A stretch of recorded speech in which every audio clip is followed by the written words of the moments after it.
Hello once again. Hey, it's Dan down in the workshop. I'm making slow but steady progress on the Sky Ranger 40. What you see here is the inside of the wing. I've got the servos installed in these little wooden cups they go into. What I like to do here, I run the wires. I clean the surface of the servo off. I actually scuff it up a little bit with a rotary tool, Dremel tool with a round ball in it. Scuff it up, clean it with alcohol. Then I take a hot melt glue gun. I decide to put the wire over top of it, run it out through, and then over here I had to add an extension.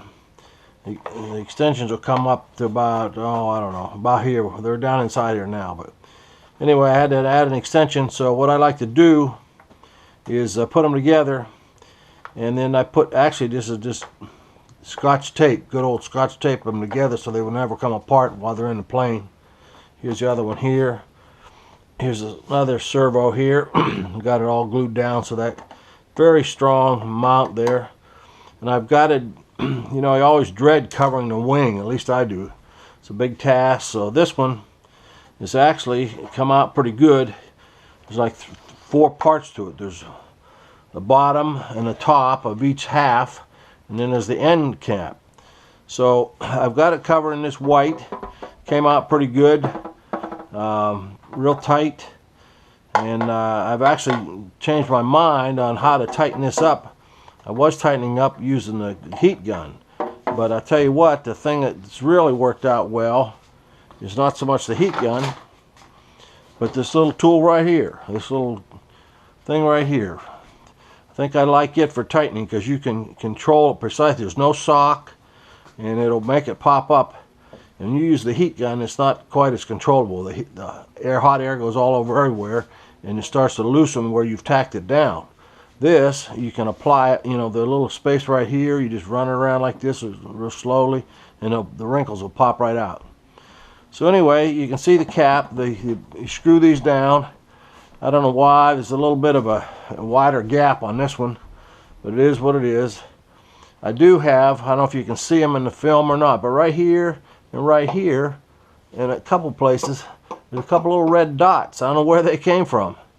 You know, I got a nice new sock on the sealing iron, but I got some little red dots, and they will not come up. I've taken alcohol, rubbing alcohol, I took acetone, and they do not come off.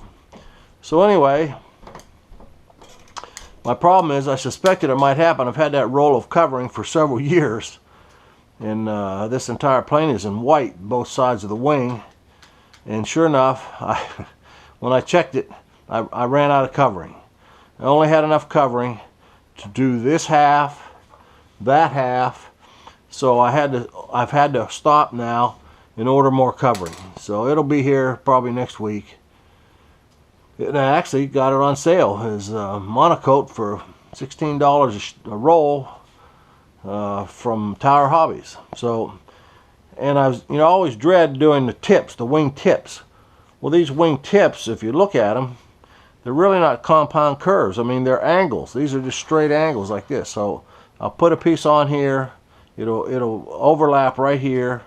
I'll bring it down here and bring it under, and it'll overlap it just on the other side, you know, seal right down. So one piece will do this whole thing, but it's not curved. This is a straight angle when you really look at it.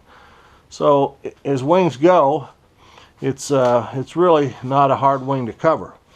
But I do have, oh gosh, what am I doing here? Banging the ceiling lights. Guess so.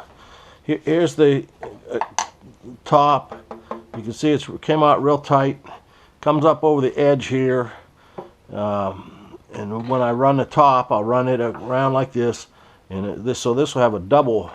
This will fold under a little bit and make a seam. So the leading edge will have 2 layers of monocoat on it to sort of help protect it when you go down, go crashing through the weeds or anything like that. So anyway, she's coming along pretty good. The other thing I wanted to show you was the wheels. I decided to go with fancier wheels.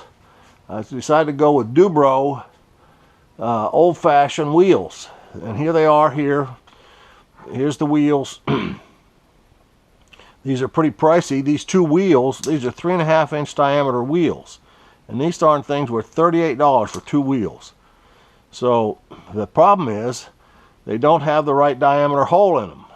So you can drill them out. And let's see, I forgot to check the thing. You can drill them out. They tell you that. You can drill them out because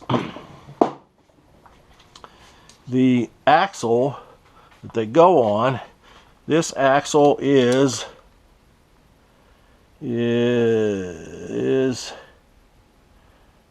2, 3, 1, 2, 3. That's a 5mm axle. That axle is very stout. Very stout. So 6/32 is the diameter of this axle.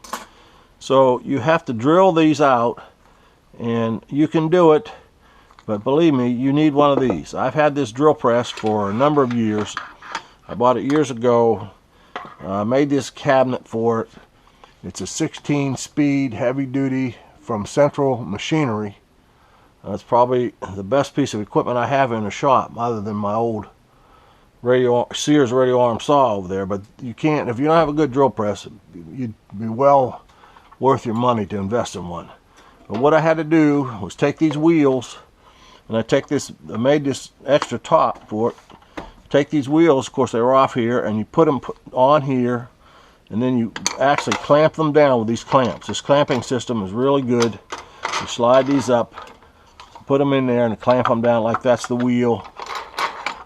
And clamp this down, and you adjust the table, put your drill bit in, slide this up and down to make sure the hole is exactly, adjust the table right and left to make sure it's exactly and as humanly possible in the center of the wheel before you start drilling.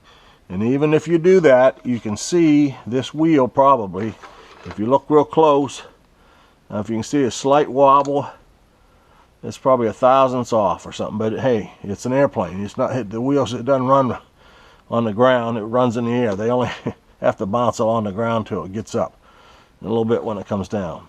But they should be pretty cool. These wires will mount like this. They go in those blocks that go in the fuselage. They will go up like this, side by side, into the fuselage. And there's holes that you build in. You build up those blocks. And then there's a nylon strap that goes across them with two screws that hold them down. So it's a very robust landing gear. But these vintage wheels will give it a sort of a touch of class, I think. So that's what I'm doing for wheels. So that's about it. I'll be waiting on my monocoat to come in this week so I can continue with the build.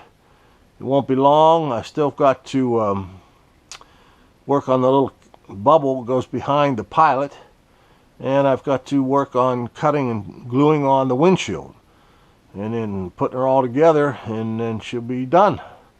So that's about it for now. So I hope you're having a good weekend. It's going to be pretty nice weather here, so I got to fly the other day. Got to fly the old mall. Maybe I mentioned that last time, but anyway, fly safe out here.